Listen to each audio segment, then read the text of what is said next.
As they approached Jerusalem and came to Bethphage on the Mount of Olives, Jesus sent 2 disciples, saying to them, "Go to the village ahead of you, and at once you will find a donkey tied there with her colt by her. Untie them and bring them to me. If anyone says anything to you, say the Lord needs them, and he will send them right away." This took place to fulfill what was spoken through the prophet. "Say to the daughter of Zion, see your king comes to you, gentle and riding on a donkey, and on a colt, the foal of a donkey." The disciples went and did as Jesus had instructed them. They bought the donkey and the colt and placed their cloaks on them for Jesus to sit on. A very large crowd spread their cloaks on the road, while the others cut branches from the trees and spread them on the road. The crowds that went ahead of him and those that followed shouted, "Hosanna to the Son of David! Blessed is he who comes in the name of the Lord! Hosanna in the highest heaven!"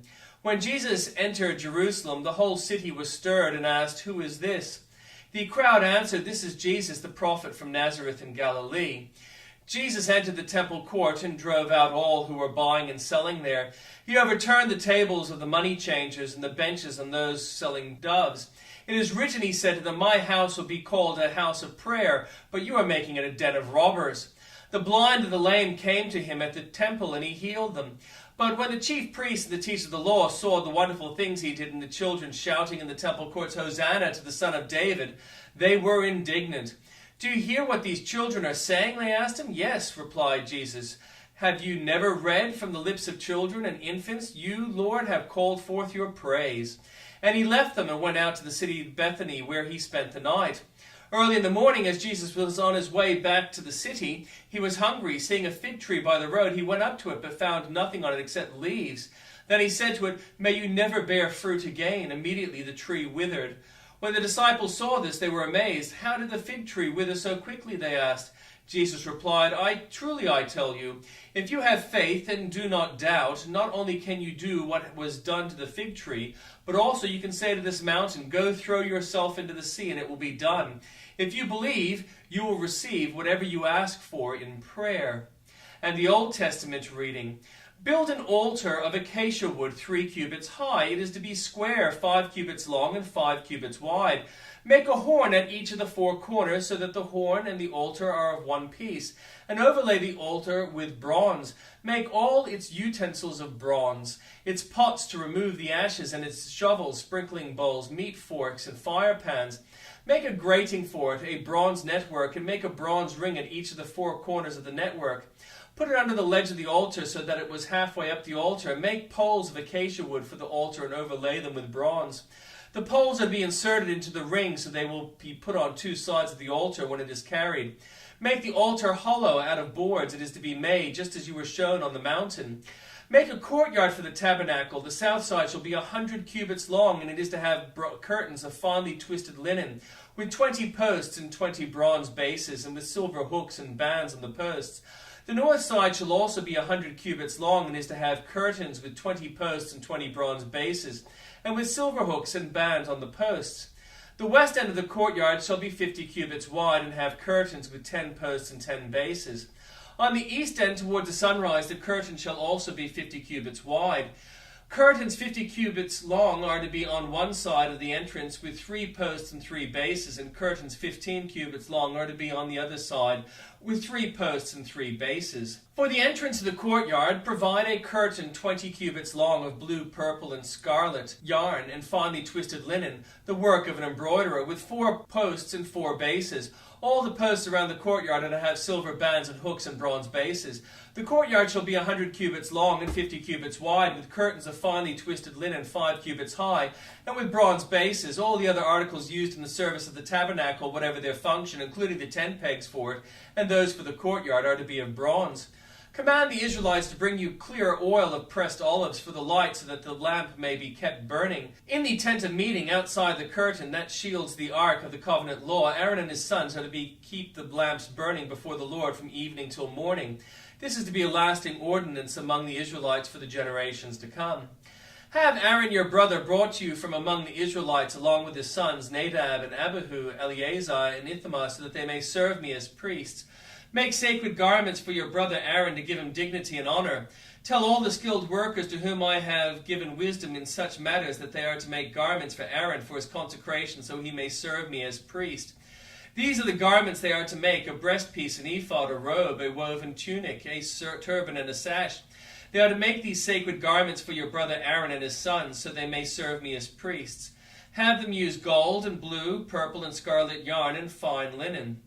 Make the ephod of gold and of blue, purple and scarlet yarn, and of finely twisted linen, the work of skilled hands. It is to have 2 shoulder pieces attached to 2 of its corners, so it can be fastened. Its skillfully woven waistband is to be like it, if one piece with the ephod and made with gold, and with blue, purple, and scarlet yarn, and with finely twisted linen. Take 2 onyx stones and engrave on them the names of the sons of Israel in the order of their birth, 6 names on one stone and the remaining 6 on the other. Engrave the names of the sons of Israel on the 2 stones the way a gem cutter engraves a seal. Then mount the stones in gold filigree settings, and fasten them on the shoulder pieces of the ephod as memorial stones for the sons of Israel. Aaron is to bear the names on his shoulders as a memorial before the Lord. Make the gold filigree settings in 2 braided chains of pure gold like a rope, and attach the chains to the settings. Fashion a breastpiece for making decisions, the work of skilled hands. Make it like the ephod of gold and of blue, purple, and scarlet yarn, and of finely twisted linen. It is to be square, a span long and a span wide, and folded double. Then mount 4 rows of precious stones on it. The first row shall be carnelian, chrysolite, and beryl. The second row shall be of turquoise, lapis lazuli, and emerald. The third row shall be jacinth, agate, and amethyst. The fourth row shall be topaz, onyx, and jasper. Mount them in gold filigree settings. There are to be 12 stones, 1 for each of the names of the sons of Israel, each engraved like a seal with the name of one of the 12 tribes. For the breastpiece, make braided chains of pure gold like a rope. Make 2 gold rings for it, and fasten them to 2 corners of the breastpiece. Fasten the 2 gold chains to the rings in the corners of the breastpiece, and the other ends of the chains that make 2 settings. Attach them to the shoulder pieces of the ephod at the front. Make 2 gold rings and attach them to the other 2 corners of the breastpiece on the inside edge next to the ephod. Make 2 more gold rings and attach them to the bottom of the shoulder pieces on the front of the ephod, close to the seam just above the waistband of the ephod. The rings of the breastpiece are to be tied to the rings of the ephod with blue cord connecting it to the waistband, so that the breastpiece will not swing out from the ephod. Whenever Aaron enters the holy place, he will bear the names of the sons of Israel over his heart on the breastpiece of decision, as a continuing memorial before the Lord. Also put the Urim and the Thummim in the breastpiece, so that they may also be over Aaron's heart whenever he enters the presence of the Lord. Thus Aaron will always bear the means of making decisions for the Israelites over his heart before the Lord. Make the robe of the ephod entirely of blue cloth, with an opening for the head in its center. There shall be a woven edge like a collar around this opening, so that it will not tear. Make pomegranates of blue, purple, and scarlet yarn around the hem of the robe, with gold bells between them. The golden bells of the pomegranates are to alternate around the hem of the robe. Aaron must wear it when he ministers. The sounds of the bells will be heard when he enters the holy place before the Lord, and when he comes out, so that he will not die. Make a plate of pure gold and engrave on it as a seal, holy to the Lord. Fasten a blue cord to attach it to the turban. It is to be on the front of the turban. It will be on Aaron's forehead, and he will bear the guilt involved in the sacred gifts of the Israelites consecrate, whatever the gifts may be.